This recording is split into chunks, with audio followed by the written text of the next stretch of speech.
복잡한 인테리어 준비, 이 영상이 도움이 되실 겁니다. 안녕하세요, 아이리스입니다. 여러분들이 좋게 봐주신 덕에 구독자 수가 2만 명이 도달했습니다. 그동안 시청해주신 분들께 진심으로 감사드리고 여러분의 인테리어에 실질적인 도움이 될 수 있는 정보를 영상으로서 보여드리겠습니다. 최근에 코로나와 부동산 이슈 등이 겹치면서 많은 분들이 인테리어 리모델링을 필요로 하시고 그리고 기존과 다른 형식을 필요로 하고 있습니다. 제가 첫 영상 올린 지가 벌써 1년이 넘었는데 1년 전만 하고 비교해봐도 인테리어에 대한 수요나 원하시는 디테일들이 많이 달라졌음을 느낍니다. 하지만 내가 인테리어 전문가가 아니다 보니 유튜브를 통해 정보를 얻고 공부를 하시는데 사실 너무 많은 정보의 홍수인 듯합니다. 그래서 많은 정보 속에서 최소한의 경로로 나에게 필요한 정보를 찾는 방법에 대해서 얘기 드려보겠습니다. 영상이 기니까 바쁘신 분들은 아래 댓글 목차에서 이동 가능하십니다. 시간이 되신다면 처음부터 끝까지 시청하시는 게 도움되실 겁니다. 먼저 가장 필요한 게 무엇인지에 대해서 생각해 봐야 됩니다. 저는 고객들이 상담을 오시면 제일 먼저 묻는 게 어떤 인테리어를 하고 싶으신지 여쭤봅니다. 여기서 어떤 인테리어란 집수리와 심미적인 마감 둘 다를 포함해서 질문을 드리는 겁니다. 가장 많이 나오는 답변은 예쁘고 멋있는 집이 아닌 깔끔하고 하자 없는 집이 우선입니다. 일부 고객들은 자기가 하고 싶은 디테일한 마감 내역을 잘 정리해서 오시는 분들도 계시지만 대다수 분들은 그럴 시간적 여유가 없기 때문에 일단 하자 없고 안전한 집을 가장 많이 원하십니다. 왜냐하면 집은 나에게 쉼터이자 나와 가족들이 안전하게 살아야 되는 곳이기 때문에 그렇습니다. 그런 다음에 주방의 구조 변경이라든가 도장 마감, 타일 마감 등 내가 좋아하는 분위기 연출을 위한 마감재의 선택에 고민하게 되는 것이죠. 전자는 오래된 집의 개선을 위한 집수리에 해당되는 것이고 후자는 내 감성 만족을 위한 스타일링이 되는 겁니다. 제가 제안드리고 싶은 거는 먼저 기능적인 부분을 개선하고 그 뒤에 내가 원하는 분위기를 만들어가는 게 올바른 순서 아닐까 싶습니다. 여러분의 선택을 편하게 하기 위해서 연차별로 필요한 부분을 정리해 보겠습니다. 먼저 1에서 10년차 미만 아파트입니다. 이 연식의 아파트에서는 기초공사는 거의 필요 없는 경우가 많습니다. 있다면 확장공사나 발코니 단열 공사 정도가 될 것 같고요. 확장공사 관련해서는 제가 올린 영상이 있으니 참고하시면 되겠습니다. 욕실 같은 경우 방수는 필요 없으나 포세린 타일을 시공하거나 욕실 난방 바닥을 위해서는 바닥 철거 후 방수 작업이 필요할 수도 있습니다. 일반적인 경우는 더 시공하셔도 괜찮습니다. 바닥재는 보통 이제 강마루나 온돌마루가 시공이 되어 있고요. 전체적인 컬러톤은 킴퍼크라고 하기에는 좀 애매한 우드톤이 가미되어 있는 경우가 많습니다.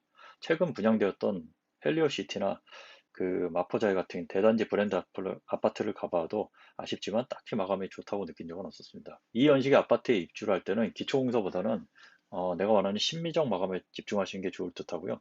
보통 타워형 구조가 많기 때문에 환기가 불편할 수 있으므로 친환경 자재를 시공하시는 걸 추천합니다. 내가 입주하는 곳이 1000세대 이상의 단지면 의무적으로 건설사에서 연료안기를 시공해야 돼서 환기에 유리한 부분이 있으니 잘 활용하시면 좋고 그럼에도 불구하고 24시간 돌리기에는 전기세의 부담이 있으므로 가급적 덜 해로운 자재를 쓰시는 걸 추천합니다. 사실 인테리어 자재보다 더 위험한 건 아파트 골조를 구성하고 있는 시멘트인데 이건 제가 자료를 더 구해서 따로 영상 올려보도록 하겠습니다. 특히 화장실의 선반으로 많이 쓰이는 화광석에서 많은 양의 라돈이 나오고 있다고 하니 신축 아파트 입주하시는 분들은 좀 주의 깊게 보시는 게 좋을 것 같습니다. 다시 본론으로 돌아서 주방 같은 경우 주방 구조나 상판의 색상이 마음에 들지 않으면 아깝지만 새로 제작을 하시는 게 좋습니다. 최근 분양된 아파트들은 주방 가구의 상판이나 미드가 보통 엔지니어 스톤 등의 고급 자재가 시공된 경우가 많아서 이 경우 어느 정도 색감이 봐줄만 하면 그대로 쓰시고 도어는 필름 리폼이 가능하므로 필요하다면 필름 리폼 하시는 걸 추천합니다. 다음은 바닥인데 특별히 컬러감이 아주 불만족스럽지 않으시면 그냥 쓰시는 것도 괜찮습니다. 하지만 사용한 지 5년이 넘었으면은 교체를 하시는 것도 좋은데요. 왜냐하면 바닥을 한 번 시공하면은 10년 이상을 써야 되는데 바닥 색상이나 재질감이 마음에 안 들면 나머지 부분을 시공하고도 만족감은 좀 떨어질 수 있습니다. 바닥을 재사용 시 다른 공정을 하다 보면 찍히지 말라고 보양 작업을 해야 되는데 이것도 비용이 만만찮게 들어가서 연식이 5년이 넘었다면은 원하시는 톤의 바닥으로 교체하시는 것도 괜찮습니다. 참고로 타일을 까는 것도 고급스러운 분위기 연출이 가능한데 비용이 마루 대비는 많이 들어가기 때문에 요거는 이제 디자인 상담을 하시면서 결정을 하시는 게 좋을 것 같습니다. 욕실은 아파트 기본 제공 마감은 기능적으로는 문제는 없겠지만 감성적으로 마음에 들지 않으실 것이기에 진정 내가 원하는 분위기를 위해서는 시공을 하시는 것도 괜찮습니다. 도배 및 필름 작업은 가격 대비 가장 많은 분위기 변하게 되기 때문에 시공하시는 걸 추천합니다. 특히 도배지는 색감도 중요하지만 가소제 성분이 가장 덜 유해한 벽지를 시공하시는 게 필요합니다. 참고로 색이 진할수록 많은 연료가 들어가야 돼서 필요한 경우만 적절히 사용하시는 게 좋습니다. 마감 중에 가장 고민되시는 건 거실의 마감을 도배로 하냐, 도장으로 하느냐일 텐데요. 예산이 내주고 심플한 느낌을 원하시면 도장이 좋습니다. 도장을 하시면 걸레바지와 문선이 없어지기 때문에 보다 간결한 느낌의 공간이 됩니다. 참고로 몰딩을 안 보이게 하는 건 도장이랑 상관없이 히든 몰딩을 사용하면 됩니다. 이 역시도 제가 올린 영상이 있으니 참고하시면 되겠습니다. 지금 이 사진 같은 경우는 다 도배로 마감이 된 현장입니다. 다음으로 지어진 지 10년에서 20년 차 사이 아파트에 대해서 얘기를 드리겠습니다. 리모델링을 가장 많이 하는 연식대이고 10년 차 이전 아파트처럼 기초공사에 아주 많은 예산이 들지는 않습니다. 그러나 15년이 넘어 20년 차가 가까워진 2003년 전후의 아파트들은 샤시 교체는 고려하시는 게 좋습니다. 이 연식대 아파트는 체리색 샤시, 보통 하이 샤시라고 부르는 PVC 샤시가 시공되어 있습니다. 외관이 마음에 들지 않게 프레임을 필름 시공을 많이 하나 이 또한 비용이 발생되고 보통 외부 실리콘이 경화로 인해 갈라져서 비가 들어오는 경우가 많기에 예산이 허락된다면 체리색 샤시는 교체하시는 걸 추천합니다. 보통 유리도 22mm 정도 두께이고 로이 유리가 들어있지 않아서 단열 능력에도 차이가 많습니다. 샤시는 한 번 시공하면 20년 이상 쓰이는 자재이기 때문에 브랜드도 중요하지만 시공 능력이 더 중요합니다. 브랜드별로 스펙상의 차이는 존재하나 기능적인 차이가 크지는 않지만 LG 슈퍼세이브 같은 경우 제조사에서 직영 시공팀이 시공을 하고 프레임에 대해서 10년 보증을 해주기 때문에 예산이 가능하시면 LG를 쓰시는 걸 추천합니다. 동일한 LG 샷시라도 대리점 시공은 베스트라는 마크가 붙고 본사에서 시공하는 제품은 슈퍼세이브 마크가 붙으니 이 점 참고하시면 좋겠습니다. 보통 확장이 안 되어 있는 경우 확장을 많이 고려하십니다. 확장 공사는 적법한 행위허가를 통해 행정 처리를 득하고 제대로 단열 및 난방 배관을 연장할 경우 사용성에 문제가 발생하지 않습니다. 재산상의 가치도 많이 올라가고요. 일부 유튜브 채널에서 얘기하는 확장하면 무조건 결로와 하자가 발생한다는 얘기는 잘못된 정보입니다. 민감하고 중요한 부분인데 저는 지난 5년 동안 200채 이상의 확장 공사를 했고 그중 하자 나서 물이 샌 경우는 단 한 번 있었는데 그 원인은 30년 가까이 된 아파트 동파이프 배관을 연장해서 했습니다. 동파이프관은 보통 1992년 이전 아파트에 있고 이 정도 연식의 집들은 확장 시 하자가 많이 발생해서 아파트 자체적으로 난방 배관을 연장을 하지 못하게 하는 경우도 많습니다. 이런 경우는 전기로 하는 난방 파이프 시공을 추천합니다. 온도 센서가 있어서 자동으로 꺼졌다 켜졌다 하기 때문에 전기를 그렇게 많이 먹지는 않습니다. 그리고 바닥 단열은 필수입니다. 안 그러면은 그 열이 계속 새나가기 때문에 전기세가 많이 나옵니다. 93년 이후에 지어낸 엑셀과 같은 경우 공사를 재등할 경우 난방 배관을 연장해도 무관합니다만 관련 업체의 시공 능력과 꼼꼼한 현장 관리는 당연히 필수로 필요합니다. 이 연식대에서는 보통 3베이, 4베이 구조가 많고 주방은 아일랜드 형태로 가는 경우가 많습니다. 2베이보다는 구조적으로 개방감이 있고 어느 정도 다양한 형태가 가능하기 때문에 디자인 상담 시 3D 모델을 제작해서 실제 동선을 잘 설계해 보시는 걸 추천합니다. 전반적인 마감 형태는 10년차 미만과 크게 다르지 않고 예산과 취향에 따라 도장에 무문선을 할 것이냐, 도배에 9mm 문선을 할 것이냐 정도로 결정하시는 걸 추천합니다. 사진을 보시는 것처럼 도배에 천장 몰딩만 없어도 깔끔하게 연출되고 앞전에 얘기 드렸듯이 벽체 도장이랑 천장 몰딩 안 보이는 건 아무 상관이 없습니다. 꼭 비싼 돈 주고 도장을 해야만 몰딩이 없어지는 게 아닙니다. 도장을 하게 되면은 보시는 것처럼 걸레바지가 없어지고 문선이 없어지게 되는 겁니다. 기존 마루는 철거하고 새로 시공을 해야 되고 가장 많이 선호되는 것은 강마루입니다. 강마루와 기존에 깔린 마루와의 차이점은 기존 온돌 마루는 합판 위에 얇은 무늬목이 붙어 있는 거고 강마루는 필름이 붙어 있는 겁니다. 그럼 기존 합판 마루가 더 좋은 것이 아니냐 할 수 있는데 보여지는 고급스러움은 아무래도 강마루 쪽이 좋고 사이즈도 최근엔 광폭으로 나와서 좀 더 원목 마루 같은 느낌이 납니다. 강도나 두께도 기존 온돌 마루보다는 좋고요. 최근에 많이 시공하는 타일 느낌의 동아마루, 나투스, 진마루 같은 경우도 강마루 계열이라 볼 수 있고요. 기존 강마루와 다른 점은 베이스가 합판이 아닌 HDF라는 고밀도 MDF라는 점입니다. 장점은 강마루보다 단단해서 찍힘에 강하고 단점은 그만큼 단단하기 때문에 보행감이 딱딱하다는 점입니다. 강마루보다 좋은 건 합판마루, 즉 강마루 위에 필름이 아닌 무늬목이 얇게 들어간 제품입니다. 구정마루 기준 브러쉬마루라고 합니다. 마루에 대한 상세한 비교는 다른 영상에도 잘 나와 있으니까 강마루로 검색해 보시기 바랍니다.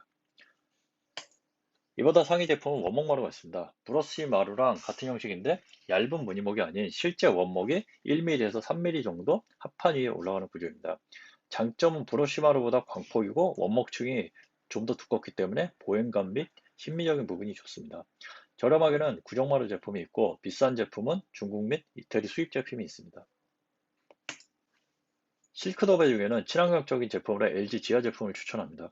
실크도배는 공통적으로 표면에 비닐이 코팅이 되어 오염을 방지하기 때문에 제조상 필수적으로 가소제라는 성분이 들어가는데 이게 새집 증후군의 중요 원인 중 하나입니다.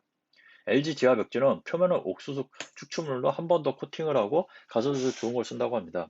제가 눈으로 본 건 아니지만 많은 집을 시공해 본 결과 보통 도배 냄새가 하루 이틀 정도면 없어집니다. 그렇다고 타사 벽지가 무조건 안 좋다는 건 아니니 이 부분은 인테리어 상담 시 잘 알아보시기 바랍니다.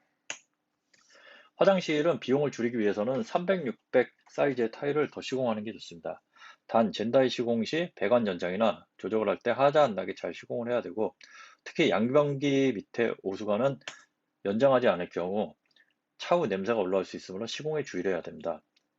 하지만 사전 설비 작업을 잘 한다면 문제는 안 생깁니다.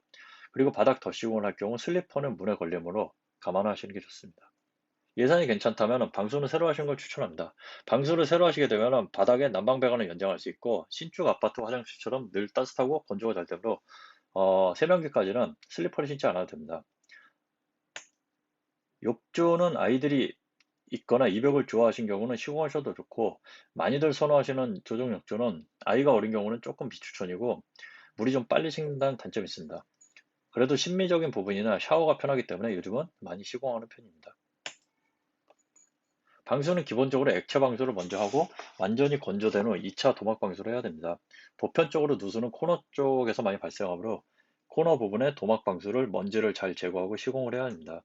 공사 기간이 촉박하면은 보통 3주 정도 기초 방수하고 2차 방수할 시간이 좀 부족하므로 이럴 때는 기존 방수층을 유지하시는 게 좋습니다. 20년 차 미만은 특별한 경우를 제외하고는 물 새는 경우는 거의 없습니다. 조금 더 고급스러운 느낌은 600각 타일로 벽바닥을 같이 시공을 하는 게 좋습니다. 많이들 얘기하시는 이노솔 시공은 이노솔은 마감재이고 천장이 기존보다 올라가려면 구축 아파트는 스프링쿨러가 설치된 16층부터 가능합니다. 16층부터는 이노솔이 아닌 일반 돔천장도 기존 천장보다 올릴 수 있습니다. 10년 미만 신축 아파트는 기본적으로 스프링쿨러가 있어서 층수 관계없이 올라갈 수 있고요. 이노솔은 굉장히 이제 고급스럽고 좋은데 목공 작업을 하고 그 위에 붙이는 마감 방식이라 고급스럽지만 비용은 많이 들어갑니다. 이렇게 SFC 천장 작업을 하고 추가로 이제 필름 작업을 하는 방법도 있으니 이런 방법도 한번 참고를 해보시는 게 좋을 것 같습니다. 조명은 쓰레베이 구조에서는 우물 형태의 등박스나 라인 조명 다 가능하고요. 조명은 거실 전체를 다 밝히는 것보다는 간접등으로 원하는 조도를 만드는 게 제일 좋습니다.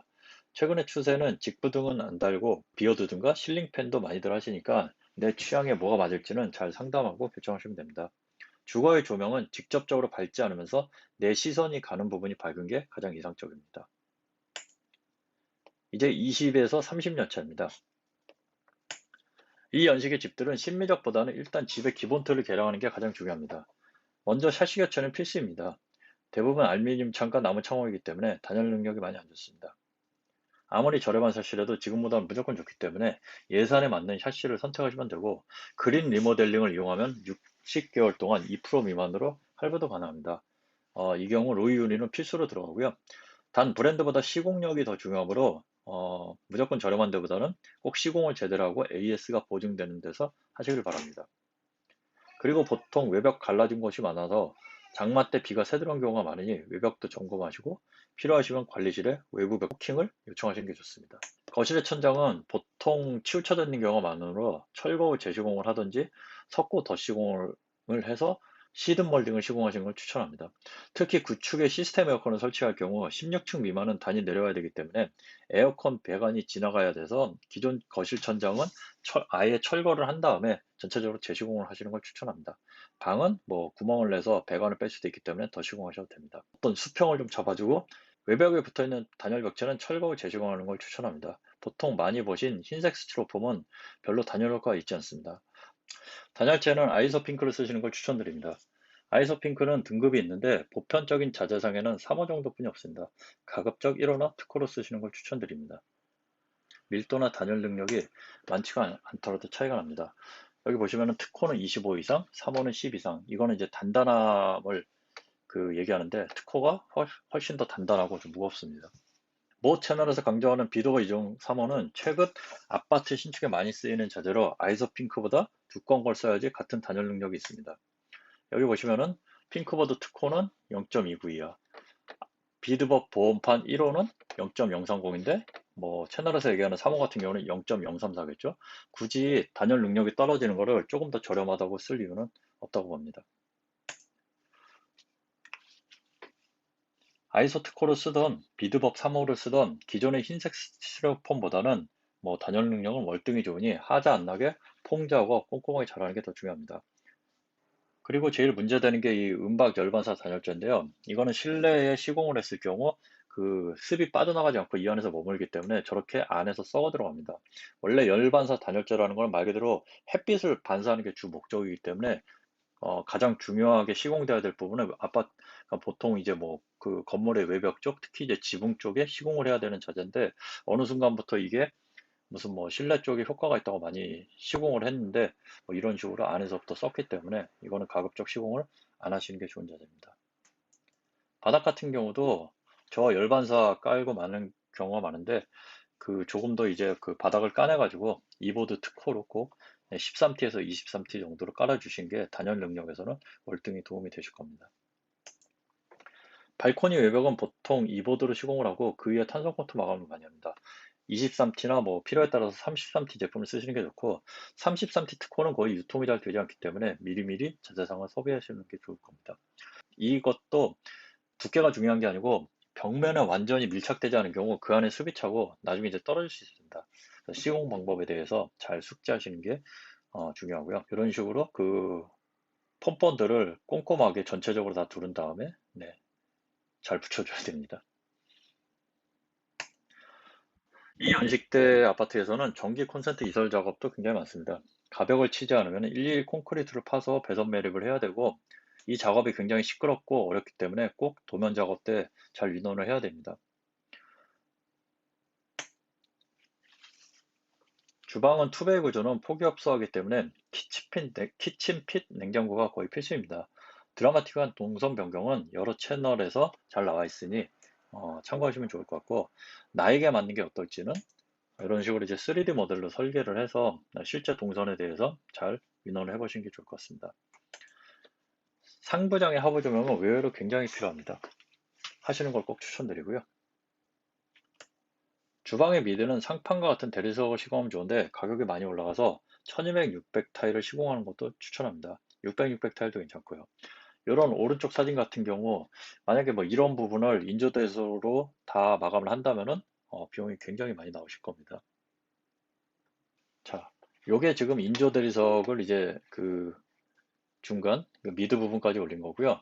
보시다시피 이런 형식으로 딱 정해진 사이즈만 들어가도 될 때 이런 경우는 뭐 대리석으로 올리시는 것도 괜찮을 것 같습니다.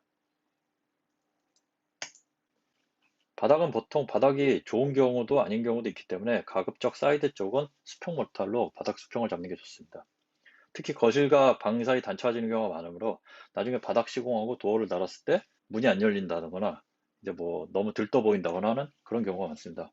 미리 수평을 확인하시고 수평 몰탈로 보강을 해주시는 게 좋습니다. 보통 도어를 교체해야 되는데 조금 더 비용이 들더라도 심재 보강이 잘 된 제품을 쓰시는 게 좋습니다. 요즘에 ABS 도어는 내부가 종이 구조체라서 상당히 가볍고 그만큼 방음도 별로입니다. 비용이 올라가도 메이저 제품을 쓰시는 게 조금 더 좋습니다. 참고로 많이들 보신 영림 도어와 영림 더도어는 다른 제품입니다. 더 도어가 더 저렴한 제품입니다. 그만큼 내부 심재도 덜 들어가 있고요. 문틀도 거의 바꿔야 돼서 보통은 9mm 문선을 많이 시공합니다. 예전에는 요 인방 부분까지 그렇게 목공을 올리는 게 유행이었으나 최근에는 이렇게 이제 9mm 문선으로 많이 시공을 하고 있습니다. 기존 벽체는 수평이 안 맞는 부분이 많아서 보기 좋게 하기 위해서는 석고보드를 치고 TV 쪽은 매립 공사를 하시는 게 보기 좋습니다. 이제 어떤 식으로 시공하냐에 따라 조금씩 시공법이 다른데 이런 형태는 이제 TV가 아예 요 안에 매립이 되는 거고 이런 형태는 이제 살짝 노출이 되는 방식으로 제작을 한 겁니다. 화장실 방수는 필수고요. 벽체까지 철거를 하시는 게 좋습니다. 600각 타일을 시공하고 욕조 설치할 경우는 이런 식으로 트렌치 배수도 미리 설비 작업에 하면은 마감이 보기 좋습니다. 필요에 따라 변기 위설을 위해 이런 식으로 편심을 미리 시공하면은 변기를 보기 좋게 위치할 수 있습니다. 욕실 타일 시공의 레퍼런스는 인테리어 쇼 채널 욕실편을 보시는 걸 추천합니다. 전에 설명드린 것처럼 난방배관을 깔아서 따뜻한 욕실을 만드시는 게 좋고요. 혹시나 누수가 되면 어쩔까 하실 수 있지만 시공을 제대로 하면 괜찮습니다. 당연히 검증된 업체에서 시공하시는 건 필수고요. 옵션으로 이제 분당처럼 오래된 지역 난방 아파트는 난방 온수 파이프에서 싱크 분배기까지 오는 가지관이라는 것이 있습니다. 공사 예정 아파트 관리실에 문의해서 이 부분 교체가 필요하신지 꼭 물어보시는 게 좋습니다. 근데 이 가지관을 교체할 때 이게 이제 온수 원 배관인데 그 밸브를 잠글 수는 없기 때문에 기존에 그 파이프에 있던 온수를 다 빼내고 이런 식으로 용접 작업을 한 다음에 이제 급수와 퇴수 밸브를 만들어 줘야 됩니다. 그리고 이런 식으로 이제 분배기까지 가게 되는 거고요. 그래서 이 작업이 어, 굉장히 전문성을 요하는 작업이기 때문에 꼭 전문 작업하시는 분한테 위례해서 처리하시는 게 좋고 뭐 분배기 같은 경우도 이런 식으로 신품으로 교체하시는 게 좋습니다. 보통 한 20년이 넘은 경우는 이 모터 구동계 부분에서 누수가 많이 발생을 합니다. 냉온수 배관도 교체하시는 걸 추천드리는데 만약에 인테리어 끝나고 녹물이 나온다. 그런 경우는 다시 모든 마감을 파헤쳐야 되기 때문에 거의 교체가 불가능합니다.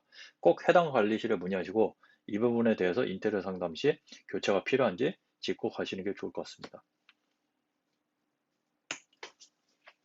조명은 우물등보다는 라인등을 추천합니다. 보통 주방까지 쭉 이어지게 시공이 되므로 심미적이나 기능적으로 보기 좋습니다. 부족한 광원은 3인치나 2인치 매입 등으로 커버를 하면 괜찮습니다. 커튼박스 조명도 좋은 광원 효과이고 밤에 TV 시청을 위해 TV 주변을 밝게 시공함으로써 눈부심을 덜 할 수 있습니다. 앞서 얘기 드렸듯이 조명은 내 눈이 가는 쪽이 밝은 게 좋습니다. 관련된 지식은 차이노의 디자인학 채널을 참고하시면 도움이 되실 겁니다. 이제 30년 이상 아파트입니다.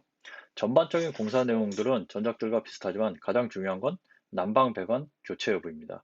난방 배관 교체하면서 냉온수 배관은 당연히 같이 교체하고 모든 방수 및 기초 설비 공사는 다 해야 된다고 보시면 됩니다. 대치동 음마 아파트부터 올림픽 아파트 등 아직도 많은 아파트들이 재건축을 기다리고 있으나 아직은 그 일정이 확실치 않으므로 내가 살면서 불편하지 않으려면 난방 배관 교체는 필수라고 보여집니다. 자, 보시다시피 어마어마한 이 폐기물이 보이는데 예전에는 바닥을 다 철거하고 그 난방배관을 갈아야 돼서 소음과 시간이 굉장히 많이 걸렸습니다. 그리고 뭐 당연히 민원도 많이 걸리고 보통 철거하고 뭐 미장이 다 끝날 때까지 거의 열흘 정도 이상의 공사 기간가 걸렸으나 요새는 바닥을 커팅을 해서 배관을 싣는 공법이 있습니다. 보시는 것처럼 이런 식으로 먼저 배관이 들어갈 자리를 표시를 해 놓은 다음에 일일이 그라인더로 다 파냅니다. 요거를. 그런 다음에 난방 배관을 싣는 거죠. 기존에 해왔던 방식보다는 뭐 소음 및 폐기물 비용 이런 부분에서 조금 더 저렴하게 그리고 조금 더 이제 기간을 단축해서 왜냐하면 기존 바닥을 다 철거하고 이제 미장까지 하려면은 거의 기간이 한 일주일에서 열흘 이상 걸렸는데 그런 부분이 많이 단축이 되고 있습니다. 뭐 그래도 1층 같은 경우는 보통 우리가 1층을 살아보신 분은 알겠지만 겨울에 굉장히 춥습니다. 그 이유는 1층은 이제 밑에 아래층이 없고 뭐 지하가 있다 보니까 그 지하의 냉기가 우리 집으로 계속 타고 올라옵니다. 2층부터야 뭐 당연히 우리 집에 온기가 올라와서 그런 일은 없지만 하여간 이제 1층 같은 경우는 그 난방배관을 교체해야 될 경우는 지금처럼 바닥에 단열재를 깔고 그 위에 단열을 하시는 게 훨씬 그 이 난방수에 그 열기를 오래 잡을 수 있기 때문에 가급적 1층 같은 경우는 민원이 많이 발생하더라도 바닥을 다 철거하고 난방 배관 작업을 하는 것을 추천드립니다. 그 외 나머지 작업은 20년 차 아파트랑 거의 동일하고 기존 골조 외에는 다 석고 작업을 해야 된다고 보셔야 됩니다. 그리고 뭐 바닥도 보시다시피 뭐 상태가 안 좋았기 때문에 이렇게 전체 미장을 했고요. 거의 모든 마감을 목공으로 새로 해야 돼서 평수가 좀 크시면은 도장을 하시는 것도 괜찮습니다. 그리고 뭐 가성비는 뭐 당연히 도배 쪽이 낫고요. 그리고 화장실을 비롯한 모든 배관이 강관, 즉 철로 되어 있는 경우가 많아서 막힘이 심합니다. 공사전으로 계속 배수 막힘을 신경 써야 되고, 그렇지 않을 경우 지금처럼 입주한 뒤에도 또 뚫어야 되는 불상사가 생깁니다. 근데 제가 일단은 뭐 연차별로 좀 필요한 내용에 대해서 이제 쭉 설명을 좀 드려봤고, 마지막으로 제가 인테리어를 준비하시는 고객 여러분과 인테리어 업체분들께 전하고 싶은 얘기가 있으니까, 네, 그 부분에 대해서 말씀을 좀 드려보겠습니다. 영상 잘 보셨나요? 마지막으로 인테리어 준비 중이신 예비 고객님들과 인테리어 업체분들께 드리고 싶은 얘기가 있습니다. 먼저 고객님들께 드리고 싶은 얘기는, 인테리어는 처음부터 끝까지 다 사람 손으로 해야 되는 일입니다. 뭐 TV처럼 내가 구매를 해서 갖다 설치만 하면 끝나는 그런 일이 아니란 거죠. 그러다 보니 해야 될 일도 많고 현장에서 살펴봐야 할 것도 되게 많습니다. 근데 현실은 뭐 일반적인, 저를 포함해서 일반적인 인테리어 업체들이 그렇게 뭐 인력이 많지는 않습니다. 그러다 보니 뭐 일을 하다 보면 당연히 실수하고 부족한 부분이 많이 발생을 할 건데, 이거를 무조건 내가 뭐 돈 줬으니 당신들이 알아서 완벽하게 해놔라, 이렇게 하기보다는 이런 어떤 업체들의 어떤 사정을 좀 이해를 해주시고, 하나의 좀 팀이라고, 하나의 팀이라는 생각으로 저 사람의 부족한 점을 내가 좀 코치를 보완을 해줘야겠다, 이런 자세로 네, 고객과 인테리어 업체가 호흡을 맞출 수 있으면은 가장 최선의 결과물이 나올 수 있다고 봅니다. 그리고 이런 어떤 소통을 완벽하게 하기 위해서는 당연한 얘기지만, 기본적으로 공사에 대한 어떤 도면, 네, 서식화된 자료, 뭐 시공하기로 한 그 자재들, 이런 거에 대해서는 꼼꼼히 서로 간에 살펴봐야 되기 때문에, 뭐 업체분들은 기본적으로 이런 자료에 대해서는 최대한 네, 잘 만들어 가지고 이제 고객한테 확인을 받아야 되겠죠. 네.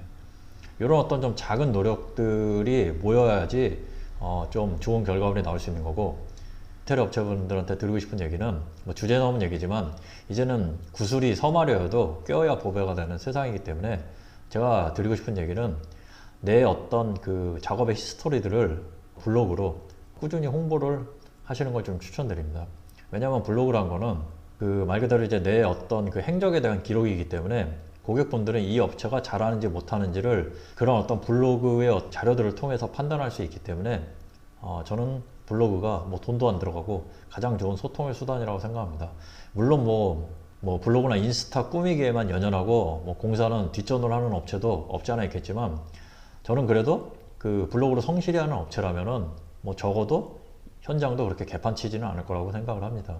고객분들도 거의 뭐 비슷하게 생각을 하시기 때문에, 좀 힘드시더라도 그렇게 좀 시간 내셔서 블로그 좀 꾸준히 운영해 주셨으면 좋겠고, 그리고 블로그 운영하는 거는 뭐 별거 없습니다. 그냥 내가 현장에서 했던 자료들, 뭐 현장 좀 깨끗하게 정리하고 오늘은 이러이러한 시공을 이러이러한 방법으로 했다, 이 정도만 간단하게 올려주셔도 그런 것들이 쌓이면은 좋은 자료가 되고, 그리고 고객들 입장에서 봤을 때는 이 업체의 어떤 공사 스타일을 알 수 있기 때문에, 네, 그냥 그 정도만 하시면 좋고, 물론 이제 뭐 조금 더 블로그를 효율적으로 하기 위한 여러 가지 방법들이 있는데, 그런 거는 온라인 강좌나 유튜브에 잘 나와 있으니까 그런 부분도 뭐 꼼꼼히 챙겨보시면 도움이 되실 것 같습니다.